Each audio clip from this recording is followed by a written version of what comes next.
Hello, कैसे हैं आप सब। मैं आपका मेंटोर और आप देख रहे हैं लर्निंग विदाउट रूल्स का एक नया और फ्रेश सेशन। आज यहाँ पर बारी है एक बार फिर से द हिंदू एडिटोरियल वोकैबुलरी की। सीखेंगे कुछ नए शब्द। सेशन को शुरू करेंगे लेकिन उससे पहले जो लोग इस चैनल पर नए हैं और वैसे पुराने लोग जिन्होंने अब तक चैनल को सब्सक्राइब नहीं किया है, प्लीज सब्सक्राइब कर लीजिए। बेल आइकन प्रेस करके नोटिफिकेशन को ऑल पर रखना नहीं भूलिएगा। लाइक और शेयर करने में कंजूसी नहीं कीजिएगा। साथ में सेशन के दौरान अगर मन में कोई दुविधा रह जाए तो प्लीज कमेंट में लिख करके मुझे बताइएगा। अगले सेशन में उसका आंसर लेकर के हम जरूर उपस्थित होंगे। चलिए सेशन की शुरुआत करते हैं।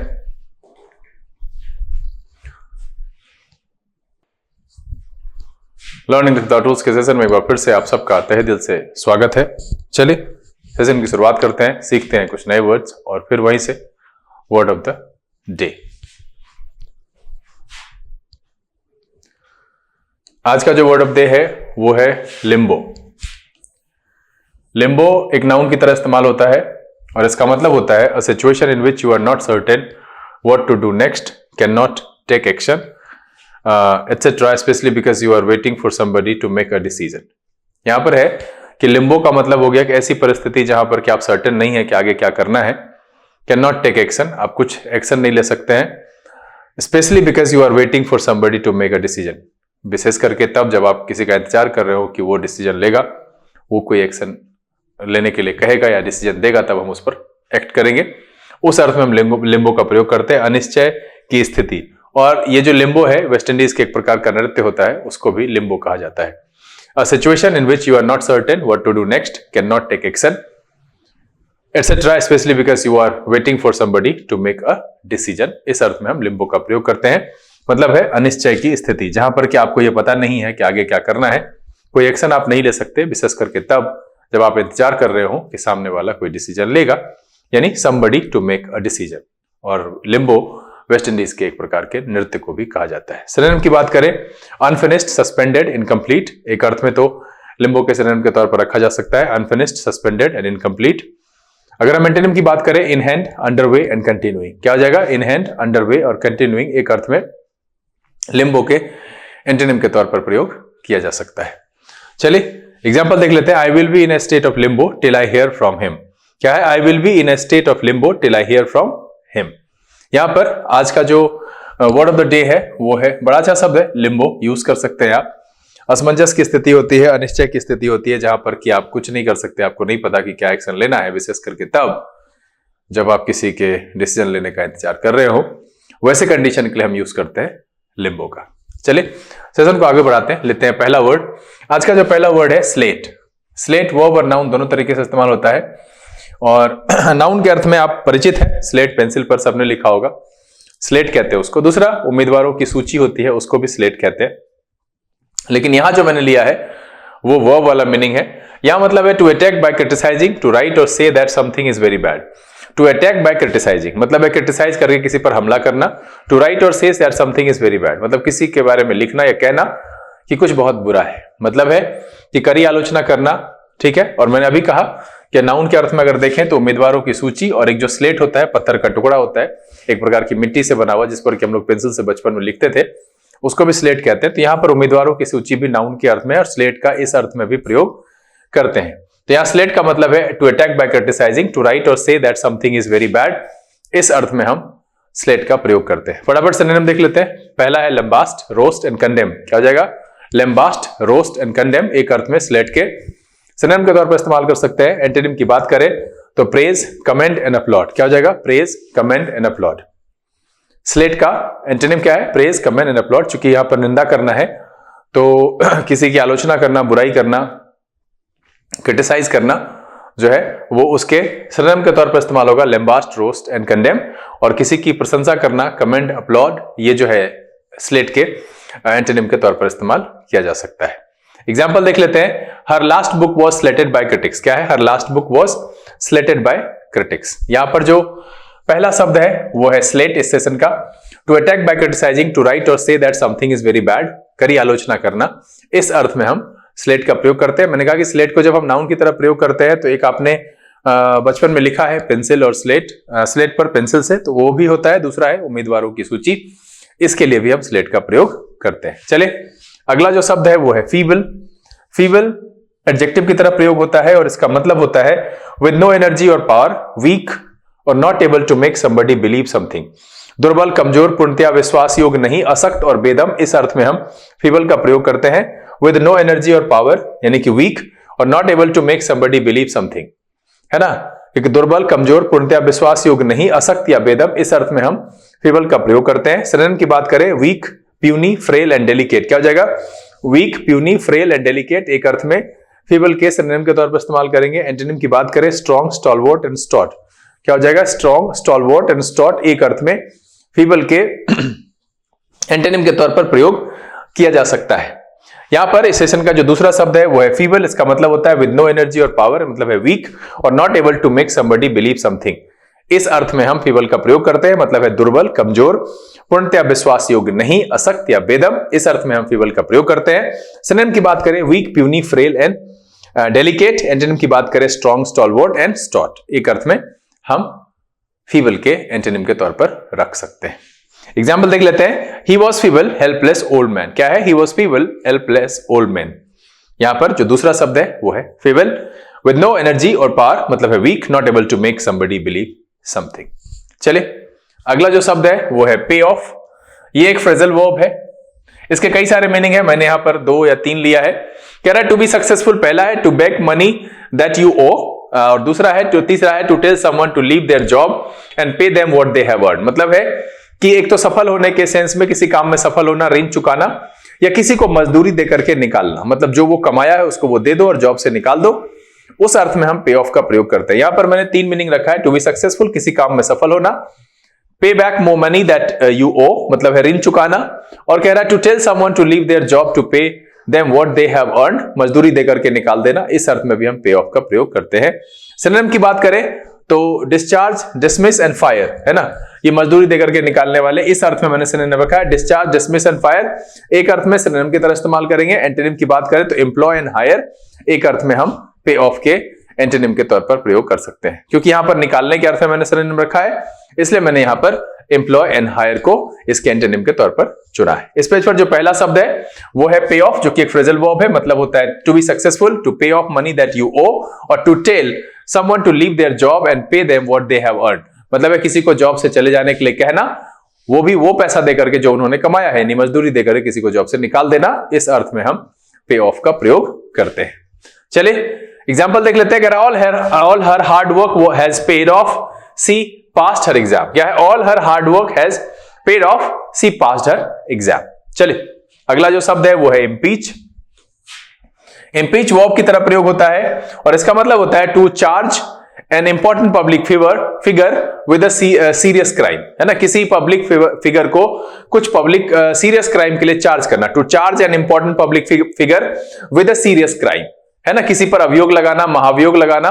दूसरा है to raise doubts about something, मतलब यहां पर सेंस क्या है कि डाउट करना, चुनौती देना या अभियोग लगाना, इस अर्थ में हम इम्पीच का प्रयोग करते हैं। ये एक वर्ब की तरह प्रयोग होता है। इम्पीच का मतलब होता है to charge an important public figure with a serious crime, पहला मीनिंग है, और to raise doubts about something, इस अर्थ में हम इम्पीच का प्रयोग करते हैं। सिनोनिम की बात करें तो indict, charge, accuse and prosecute, है ना, indict, charge, accuse and prosecute एक अर्थ में इम्पीच के सिनोनिम के तौर पर इस्तेमाल करेंगे। एंटोनिम की बात करें तो अक्विट, डिफेंड, एक्सोनरेट एंड एब्सॉल्व, क्या हो जाएगा? अक्विट, डिफेंड, एक्सोनरेट एंड एब्सॉल्व एक अर्थ में इम्पीच के एंटोनिम के तौर पर प्रयोग किया जा सकता है। चलिए फटाफट एग्जांपल देख लेते हैं। The president was impeached by Congress for lying, क्या है? The president was impeached by Congress for lying. यहां पर इस पेज पर जो दूसरा शब्द है वो है इम्पीच, मतलब होता है to charge an important public figure with a serious crime, किसी पर अभियोग लगाना, महाभियोग लगाना। To raise doubts about something, मतलब है चुनौती देना, अगर हम किसी पर डाउट कर रहे हैं, कोई क्वेश्चन उठा रहे हैं, दैट मींस उसको हम चुनौती दे रहे हैं। सिनोनिम कहा indict, charge, accuse and prosecute, और एंटोनिम मैंने कहा quit, defend, exonerate and absolve एक अर्थ में इसके एंटोनिम के तौर पर प्रयोग किया जाता है। चलिए अगला जो शब्द है वो है इथोस। इथोस नाउन की तरह प्रयोग होता है। इसका मतलब होता है set of ideas and attitudes associated with a particular group और सोसाइटी, मतलब है समाज या समूह विशेष से जुड़ी धारणाएं, प्रवृत्तियां या लोकाचार, उसको हम कहते हैं इथोस, है ना। क्या कह रहा है? Set of ideas, attitude associated with a particular group और सोसाइटी, मतलब किसी सोसाइटी, ग्रुप या समाज से जुड़ा हुआ जो उनका लोकाचार है, जो उनकी जुड़ी धारणाएं हैं, जो प्रवृत्तियां हैं, उसको हम कहते हैं इथोस। सिनोनिम की बात करें, आइडियोलॉजी, मेंटालिटी एंड माइंडसेट, क्या हो जाएगा? आइडियोलॉजी, मेंटालिटी एंड माइंडसेट एक अर्थ में इथोस के सिनोनिम के तौर पर इस्तेमाल कर सकते हैं। एंटोनिम में कह सकते हैं बॉडी एंड फिजिकलिटी, एक अर्थ में रख सकते हैं हम इथोस के बॉडी एंड फिजिकलिटी। चूंकि हम यहां पर मान्यताओं की बात कर रहे हैं, जुड़ी धारणाओं की बात कर रहे हैं, तो एक अर्थ में बॉडी एंड फिजिकलिटी को इसके एंटोनिम के तौर पर रखा जा सकता है। तो यहां पर इस पेज पर जो पहला शब्द है वो है इथोस, मतलब होता है set of ideas and attitudes associated with a particular group और सोसाइटी। इस अर्थ में हम इथोस का प्रयोग करते हैं, समाज या समूह विशेष से जुड़ी धारणाएं एवं प्रवृत्तियां, यानी लोकाचार, इस अर्थ में इथोस का प्रयोग किया जाता है। चलिए एग्जाम्पल देख लेते हैं। The ethos of the traditional family firm is being threatened, क्या है? The ethos of the traditional family firm is being threatened. इस पेज पर जो पहला शब्द है वो है इथोस, मतलब है set of ideas and attitudes associated with a particular group और सोसाइटी, मतलब है समाज या समूह विशेष से जुड़ी धारणाएं एवं प्रवृत्तियां, मतलब है लोकाचार, उसको कहते हैं इथोस। चलिए अगला जो शब्द है वो है रिबफ। रिबफ नाउन और वर्ब दोनों तरीके से प्रयोग होता है। इसका मतलब होता है an unkind refusal of an offer और सजेशन, क्या है? Unkind refusal of an offer और सजेशन। इस अर्थ में हम रिबफ का प्रयोग करते हैं। अक्खर ढंग से बात मानने से इनकार करना, प्रस्ताव या सुझाव की अस्वीकृति। किस तरीके से? अक्खर ढंग से। आप इसको ऐसे करके चाहो तो ब्रैकेट में रख सकते हो कि अक्खर ढंग से बात मानने से इनकार करना या अक्खर ढंग से प्रस्ताव या सुझाव की अस्वीकृति के लिए हम रिबफ का प्रयोग करते हैं। An unkind refusal of an offer और सजेशन, इस अर्थ में रिबफ का प्रयोग किया जाता है। ये नाउन और वर्ब दोनों तरीके से प्रयोग होता है। इस पेज पर आने वाला दूसरा शब्द है rebuff, an unkind refusal of an offer और सजेशन, इस अर्थ में हम रिबफ का प्रयोग करते हैं। सिनोनिम की बात करें, रिजेक्ट, टर्न डाउन एंड स्पोर्न, क्या हो जाएगा? रिजेक्ट, टर्न डाउन एंड स्पोर्न एक अर्थ में रिबफ के सिनोनिम के तौर पर इस्तेमाल कर सकते हैं। एंटोनिम की बात करेंगे, एक्सेप्ट, अप्रूव एंड अग्री, क्या हो जाएगा? एक्सेप्ट, अप्रूव एंड अग्री एक अर्थ में रिबफ के एंटोनिम के तौर पर प्रयोग किया जा सकता है। रिबफ यहां पर दूसरा शब्द है इस पेज पर, an unkind refusal of an offer और सजेशन, मतलब है अक्खर तरीके से किसी सजेशन को, प्रस्ताव को, सुझाव को मानने से इनकार कर देना। इस अर्थ में हम रिबफ का प्रयोग करते हैं। एग्जाम्पल देख लेते हैं। The comments drew sharp rebuffs from budget expert in parliament, क्या? The comments drew sharp नहीं, sharps नहीं, यहां पर sharp। The comment drew sharp rebuffs from budget expert in parliament, क्या कह रहा है? The comments drew sharp rebuffs from the budget experts in parliament। इस पेज पर जो दूसरा शब्द है वो है रिबफ। इसका मतलब है an unkind refusal of an offer और सजेशन, मतलब अक्खर तरीके से किसी ऑफर को, किसी प्रस्ताव को, सुझाव को मानने से इनकार कर देना। इस अर्थ में हम रिबफ का प्रयोग करते हैं। चलिए अगला जो शब्द है वो है प्रोफेस। प्रोफेस वर्ब की तरह इस्तेमाल होता है। इसका मतलब है to say that something is true और correct even when it is not. पहला मीनिंग यही है। दूसरा है to state honestly that you have a particular belief, feelings etcetera. दो मीनिंग में इस्तेमाल होता है। पहला मीनिंग है to say that something is true और correct even when it is not. ये कहना, प्रोफेस का मतलब होता है कि किसी चीज को करेक्ट करना जबकि वो नहीं है। दूसरा है कि to state honestly that you have a particular belief और फीलिंग्स एटसेट्रा, मतलब है कि सीधे सीधे कहना कि आपके पास कोई मान्यता है, कोई विचार है। किसी बात के सच या सही होने का दावा करना जो कि प्रायः झूठा हो, या अपने विश्वास, मनोभाव आदि को ईमानदारी से व्यक्त करना। इस अर्थ के लिए हम प्रोफेस का प्रयोग करते हैं। सिनोनिम की बात करें, डिक्लेयर, अनाउंस एंड प्रोक्लेम, क्या हो जाएगा? चूंकि घोषणा करने की बात है ना, दावा करने की बात है, तो डिक्लेयर, अनाउंस एंड प्रोक्लेम एक अर्थ में प्रोफेस के सिनोनिम के तौर पर इस्तेमाल कर सकते हैं। एंटोनिम की बात करें, कंसील, रिफ्यूज एंड डिनाई, क्या हो जाएगा? कंसील, रिफ्यूज एंड डिनाई एक अर्थ में प्रोफेस के एंटोनिम के तौर पर प्रयोग किया जा सकता है। प्रोफेस यहां इस पेज पर आने वाला पहला शब्द है। इसकी दो मीनिंग मैंने बताई, to say that something is true और correct even when it is not, and to state honestly that you have a particular belief और फीलिंग्स एटसेट्रा। इस अर्थ में हम प्रोफेस का प्रयोग करते हैं, मतलब है किसी बात के सच या झूठ होने का, सही होने का, सच या सही होने का दावा करना जबकि वो प्रायः झूठा हो। दूसरा, अपने विश्वास और मनोभाव आदि को ईमानदारी से व्यक्त करना। इस अर्थ में हम प्रोफेस का प्रयोग करते हैं। चले फटाफट एग्जांपल देख लेते हैं। He professed his hatred of war, क्या है? He professed his hatred of war. चलिए अगला जो शब्द है वो है कंसाइंस। कंसाइंस नाउन की तरह इस्तेमाल होता है। इसका मतलब होता है the part of your mind that tells you if what you are doing is right or wrong, मतलब है the part of your mind that tells you if what you are doing is right or wrong. मतलब है स्वयं के कर्म के अच्छे बुरे होने का जो ज्ञान होता है, जो अंतःकरण होता है, अंतः चेतना कह सकते हैं, उसको हम कंसाइंस कहते हैं। सिनोनिम की बात करें, मोरल सेंस, प्रिंसिपल्स एंड स्क्रैपल्स, क्या हो जाएगा? मोरल सेंस, प्रिंसिपल्स एंड स्क्रैपल्स एक अर्थ में कंसाइंस के सिनोनिम के तौर पर इस्तेमाल कर सकते हैं। एंटोनिम की बात करें, इमोरलिटी, डिसऑनेस्टी एंड डिसग्रेस एक अर्थ में कंसाइंस के एंटोनिम के तौर पर रखा जा सकता है। Immorality, morality, dishonesty and disgrace क्या है? इमोरलिटी, डिसऑनेस्टी एंड डिसग्रेस एक अर्थ में कंसाइंस के एंटोनिम के तौर पर हम रख सकते हैं। इस पेज पर आने वाला दूसरा शब्द है कंसाइंस। इसका मतलब होता है the part of your mind that tells you if what you are doing is right or wrong. मतलब है कि आप कुछ कर रहे हो, सही है या गलत है, ये जो ज्ञान होता है ना, अंतःकरण, अंतः चेतना, उसको हम कंसाइंस कहते हैं। सिनोनिम मैंने कहा moral sense, principles and scruples. Antonym की बात कही, इमोरलिटी, डिसऑनेस्टी एंड डिसग्रेस। चलिए फटाफट एग्जांपल देख लेते हैं। A sense of guilt was deeply embedded in my conscience. क्या है? Sense of guilt was deeply embedded in my conscience. इस पेज पर आने वाला दूसरा शब्द है कंसाइंस, जिसका मतलब होता है the part of your mind that tells you if what you are doing is right or wrong. मतलब है अंतःकरण से, चेतना से, स्वयं के कर्म के अच्छे या बुरे होने का जो ज्ञान होता है, उसको हम कहते हैं कंसाइंस। चलिए अगला जो शब्द है वो है इंपेडिमेंट। ये नाउन की तरह प्रयोग होता है। इंपेडिमेंट मतलब होता है something that makes it difficult for a person और थिंग टू मूव और प्रोग्रेस। तो इसका मतलब है बाधा से, अड़चन से, रुकावट से, something that makes it difficult for a person और थिंग टू मूव और प्रोग्रेस। इंपेडिमेंट का मतलब होता है अड़चन, बाधा या रुकावट से, जो किसी पर्सन को, किसी चीज को मूव करने और प्रोग्रेस करने से रोके, उसको हम कहते हैं इंपेडिमेंट। सिनोनिम की बात करें, हिंड्रेंस, ऑब्स्टेकल एंड रिस्ट्रेंट। क्या हो जाएगा? हिंड्रेंस, ऑब्स्टेकल एंड रिस्ट्रेंट एक अर्थ में इंपेडिमेंट के सिनोनिम के तौर पर हम इस्तेमाल कर सकते हैं। एंटोनिम की बात करें तो फ्रीडम, असिस्टेंस एंड हेल्प। क्या हो जाएगा? चूंकि बाधा है तो यहां पर फ्रीडम, असिस्टेंस एंड हेल्प जो है एक अर्थ में इंपेडिमेंट के एंटोनिम के तौर पर रखा जा सकता है। इस पेज पर जो पहला शब्द है वो है इंपेडिमेंट। इसका मतलब होता है something that makes it difficult for a person और थिंग टू मूव और प्रोग्रेस, यानी अड़चन, बाधा और रुकावट। इस अर्थ में हम इंपेडिमेंट का प्रयोग करते हैं। चलिए एग्जांपल देख लेते हैं। It is unlikely that his forces could not, अरे नहीं, ये एग्जांपल नहीं है, ये गड़बड़ है।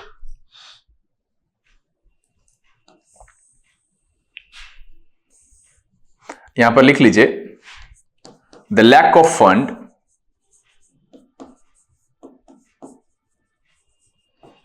is a major impediment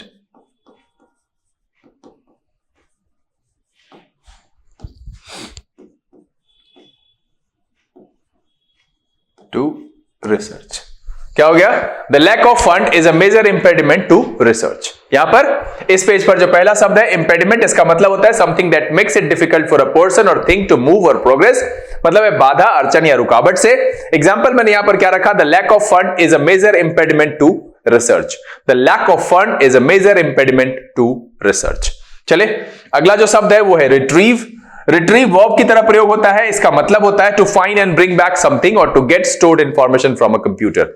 मतलब है कि कुछ चीज पुनः प्राप्त करना या कंप्यूटर में स्टोर्ड इंफॉर्मेशन को प्राप्त करना, वापस लाना या पुनः प्राप्त करना।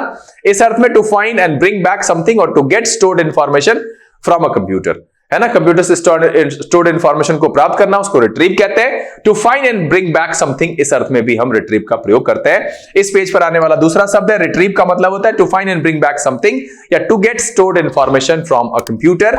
इस अर्थ में रिट्रीव का प्रयोग किया जाता है। एंटोनिम क्या है? Gate back, recover and repossess. क्या हो जाएगा?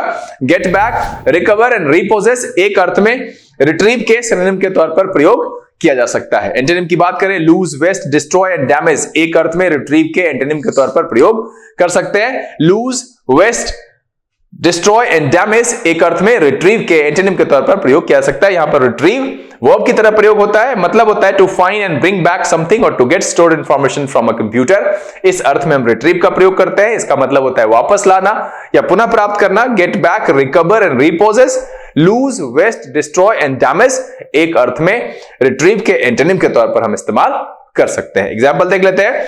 Important historic documents were retrieve from a dumpster last week। क्या है? important historic documents were retrieved from a dumpster last week। इस पेज पर आने वाला जो दूसरा शब्द है वो है retrieve, मतलब होता है to find and bring back something और to get stored information from a computer। चलिए अगला जो शब्द है वो है next of kin। Next of किन, अरे नहीं, एडजेक्टिव नहीं, या तो ये फ्रेज की तरह यूज होगा, और अगर हम इसकी पार्ट्स ऑफ स्पीच की बात करें तो ये नाउन की तरह यूज होगा, एडजेक्टिव की तरह नहीं। नेक्स्ट ऑफ किन जो है वो फ्रेज, और फ्रेज में भी अगर वो पार्ट्स ऑफ स्पीच की बात करें तो नाउन की तरह इस्तेमाल होता है। इसका मतलब है योर क्लोजेस्ट लिविंग रिलेटिव और रिलेटिव्स। क्या है? योर क्लोजेस्ट लिविंग रिलेटिव और रिलेटिव्स को कहते हैं नेक्स्ट ऑफ किन, मतलब है निकटतम जीवित संबंधी जो होते हैं उसको हम नेक्स्ट ऑफ किन कहते हैं। सिनोनिम की बात करें रिलेशन, रिलेटिव एंड सिबलिंग, क्या हो जाएगा? रिलेशन, रिलेटिव एंड सिबलिंग एक अर्थ में नेक्स्ट ऑफ किन के सिनोनिम के तौर पर इस्तेमाल कर सकते हैं। एंटोनिम में कह सकते हैं आउटसाइडर एंड नॉन रिलेटिव। क्या है? आउटसाइडर एंड नॉन रिलेटिव एक अर्थ में नेक्स्ट ऑफ किन के एंटोनिम के तौर पर प्रयोग किया जा सकता है। इस पेज पर जो आने वाला पहला शब्द है वो है नेक्स्ट ऑफ किन, और ये एक नाउन की तरह प्रयोग होता है। अगर हम पार्ट्स ऑफ स्पीच के हिसाब से बात करें, इसका मीनिंग है योर क्लोजेस्ट लिविंग रिलेटिव और रिलेटिव्स। क्या है? योर क्लोजेस्ट लिविंग रिलेटिव और रिलेटिव्स, इस अर्थ में नेक्स्ट ऑफ किन का प्रयोग करते हैं। सिनोनिम की बात करें relation, relative and sibling, antonym की बात करें आउटसाइडर एंड नॉन रिलेटिव, एक अर्थ में नेक्स्ट ऑफ किन के एंटोनिम के तौर पर प्रयोग किया जा सकता है। एग्जांपल देख लेते हैं। We will need a signature from her next of kin. क्या है? We will need a signature from her next of kin. चलिए अगला जो शब्द है वो है डीम। डीम वर्ब की तरह प्रयोग होता है। डीम का मतलब होता है to have a particular opinion about something, मतलब है किसी चीज के बारे में, किसी बात को विशेष रूप से समझना या मानना। इस अर्थ में हम डीम का प्रयोग करते हैं, to have a particular opinion about something, है ना, किसी बात को विशेष रूप से समझना या मानना, इस अर्थ में डीम का प्रयोग करते हैं। सिनोनिम की बात करें थिंक, बिलीव एंड कंसीडर। क्या हो जाएगा? थिंक, बिलीव एंड कंसीडर एक अर्थ में डीम के सिनोनिम के तौर पर इस्तेमाल कर सकते हैं। एंटोनिम की बात करें doubt, suspect and question. Doubt, suspect and question एक अर्थ में डीम के एंटोनिम के तौर पर प्रयोग किया जा सकता है। सिनोनिम में मैंने कहा थिंक, बिलीव एंड कंसीडर रख सकते हैं। डीम स्पेस पर आने वाला दूसरा शब्द है, इसका मतलब होता है to have a particular opinion about something, किसी बात को विशेष रूप से समझना या मानना, इस अर्थ में हम डीम का प्रयोग करते हैं। चलिए एग्जांपल देख लेते हैं। He did not even deem it necessary to apologize. क्या है? He did not even deem it necessary to apologize. यहां पर जो दूसरा शब्द है डीम, मतलब होता है to have a particular opinion about something, किसी बात को विशेष रूप से समझना या मानना। चलिए अगला जो शब्द है वो है इगैलिटेरियन। ये एक एडजेक्टिव की तरह प्रयोग होता है। इगैलिटेरियन का मतलब है used about a person, system और society following the principle that everyone should have equal rights, मतलब है जो बराबर के अधिकार को मानता हो। और ये किसके लिए है? पर्सन के लिए, सिस्टम के लिए, सोसाइटी के लिए, मतलब है व्यक्ति, प्रणाली या समाज आदि सबके लिए समान अधिकार को जो मानने वाले होते हैं, मान्यता देने वाले होते हैं, समानतावादी, उसको कहते हैं इगैलिटेरियन। ये एक एडजेक्टिव की तरह प्रयोग किया जाता है। और इस पेज पर आने वाला पहला शब्द है used about a person, system, society etcetera following the principle that everyone should have equal rights. इस अर्थ में हम इगैलिटेरियन का प्रयोग करते हैं, व्यक्ति, प्रणाली, समाज आदि सबके लिए समान अधिकारों को मान्यता देने वाला या समानतावादी, इस अर्थ में इगैलिटेरियन का प्रयोग किया जाता है। एंटोनिम की बात करें डेमोक्रेटिक, इक्विटेबल एंड मॉडेस्ट। क्या हो जाएगा? डेमोक्रेटिक, इक्विटेबल एंड मॉडेस्ट एक अर्थ में इगैलिटेरियन के सिनोनिम के तौर पर रख सकते हैं। एंटोनिम की बात करें अनफेयर, रॉन्ग एंड अनजस्ट। क्या हो जाएगा?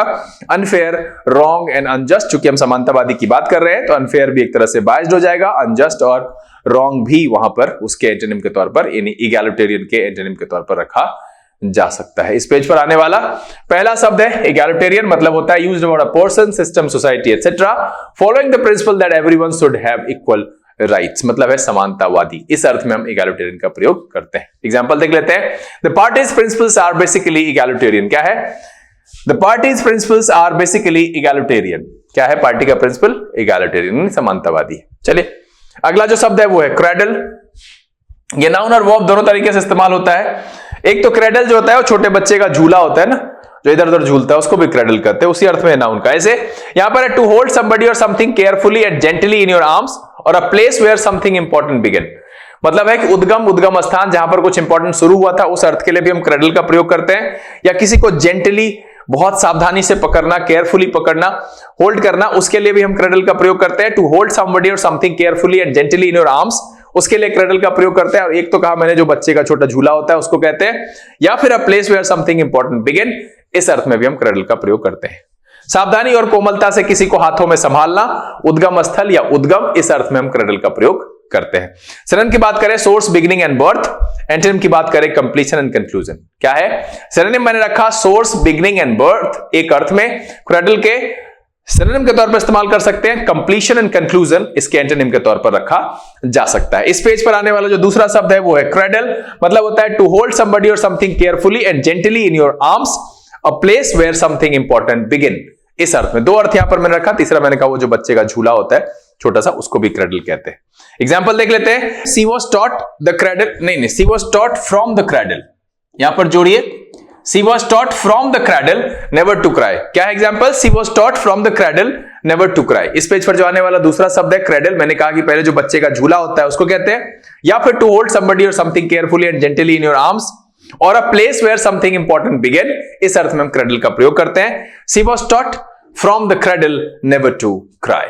चलिए, आज का जो आखिरी शब्द है और सेशन का 15वां, इस पेज का पहला, हेज। ये नाउन की तरह इस्तेमाल होता है। इसका मतलब होता है fog caused by water, smoke or dust or an effect of heat that prevents things being seen clearly। मतलब है धुंध के अर्थ में कि किसी वजह से अगर चीजों को ठीक से ना देख पाए, या फिर to play trick on someone especially a new person in a fraternity or sorority. मतलब है धुंध, चाल चलना, परेशान करना या उलझन, इस अर्थ में हम हेज का प्रयोग करते हैं। Fog caused by water, smoke or dust or an effect of heat that prevents things being seen clearly, या फिर to play trick on someone especially a new person in a fraternity or sorority। धुंध, चाल चलना, परेशान करना या उलझन, इस अर्थ में हम हेज का प्रयोग करते हैं। सिनोनिम की बात करें, फॉग, क्लाउड एंड मिस्ट, क्या हो जाएगा? फॉग, क्लाउड एंड मिस्ट, एक अर्थ में हम सिनोनिम के तौर पर रख सकते हैं हेज के। और एंटोनिम की बात करें तो क्लैरिटी एंड क्लियरनेस, क्या हो जाएगा? Clarity and clearness. क्योंकि धुंध की बात कह रहे हैं तो यहां पर क्लैरिटी एंड क्लियरनेस जो है एक अर्थ में हेज के एंटोनिम के तौर पर रखा जा सकता है। यहां पर इस सेशन में जो आखिरी शब्द है और इस पेज का पहला, वो है हेज। मतलब होता है fog caused by water, smoke or dust or an effect of heat that prevents things being seen clearly। मतलब है रोके ये सारी चीजें किसी चीज को क्लियरली देखने से, या फिर to play trick on someone especially a new person in a fraternity or sorority, इस अर्थ में हम हेज का प्रयोग करते हैं। मतलब है धुंध, चाल चलना, परेशान करना या उलझन, इस अर्थ में हेज का प्रयोग किया जाता है। चलिए फटाफट एग्जांपल देख लेते हैं। A road through the desert simmered in the haze। क्या है? A road through the desert simmered in the haze। यहां पर सेशन का आखिरी शब्द है haze, मतलब होता है fog caused by water, smoke or dust or an effect of heat that prevent things being seen clearly। चलिए, उम्मीद तो यह है कि आज के सेशन में जो 15 वर्ड और एक वर्ड ऑफ द डे यानी कुल 16 वर्ड रखे गए, सबके सब आपके लिए नए थे, सबको पढ़ के आपको मजा आया और वीडियो पसंद आया। अगर ये वीडियो अच्छा लगा, आप इसको लाइक कर दीजिए। अब तक चैनल सब्सक्राइब नहीं किया है तो प्लीज सब्सक्राइब कर लीजिएगा। बेल आइकन प्रेस करके नोटिफिकेशन कॉल पर रखना नहीं भूलिएगा। समय यहां से बता लेने का, बहुत जल्द इस तरह के एपिसोड के साथ फिर आपके सामने उपस्थित होंगे। तब तक के लिए आप घर में रहिए, अपना और अपने परिवारजनों का ख्याल रखिए, खुश रहिए, मस्त रहिए, लेकिन पढ़ते लिखते जरूर रहिएगा। लर्निंग विद टूल्स से this is BK Singh signing off. Keep reading, keep practising. Thank you, God bless you.